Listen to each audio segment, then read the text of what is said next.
sa puntong bumuyangyang na ang kanyang mga dibdib, kung kaya't napawaw at napanganga na lamang.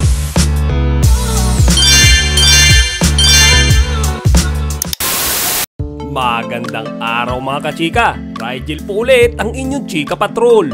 Matapos ang mahabang tag-ulan, abay nagpainit naman si Ann Curtis sa kanyang latest post sa social media. Kasi ba naman mga kachika, talagang sobrang daring at wild ng kanyang suot sa mga larawan, na umabot na nga sa puntong bumuyangyang na ang kanyang mga dibdib, kung kaya't napawaw at napanganga na lamang ang kanyang mga fans at followers sa nasabing recent Instagram post. Ang mga binahaging litrato ng TV host actress kung saan agaw eksena nga ang kanyang suot na brand new Gucci logo chain bra ay kinunan ng celebrity photographer na si Luis Ruiz.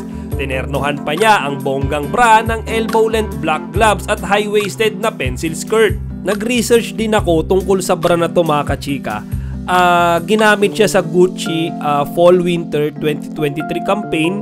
Sa kasalukuyan wala pa siyang presyo. Wala siyang presyo sa website ng Gucci. Pero feeling ko milyones to kasi tingnan nyo naman napakadaming crystal nung chain bra na to.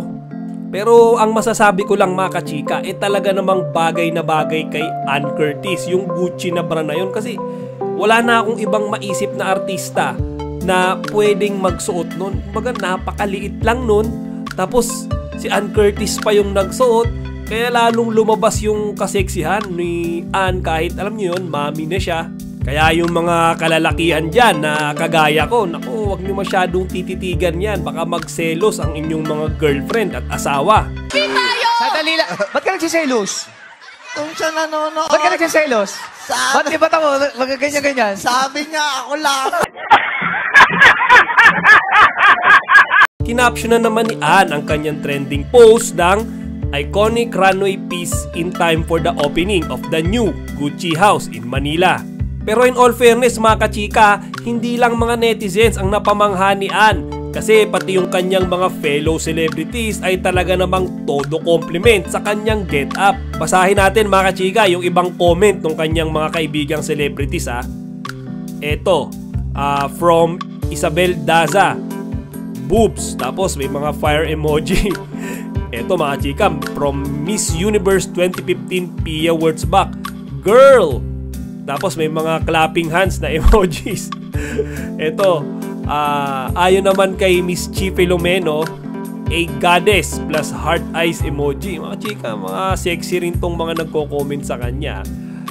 Ito pa, nag-comment din ng fire emoji sina Iza Calzado, Shaina Magdayaw, Diz Uy, Karen Davila at kahit si Rufa Gutierrez.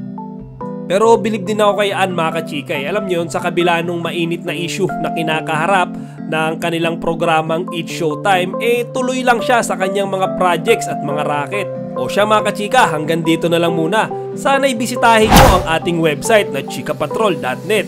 Huwag kalimutang mag-subscribe at ibahagi ang inyong mga opinion dito sa comment section. Chika Patrol signing out! Kachika, huwag niyong kalimutan mag-like, comment, and subscribe. Para sa iba pang mga celebrity news, i-click lamang ang mga videos na ito.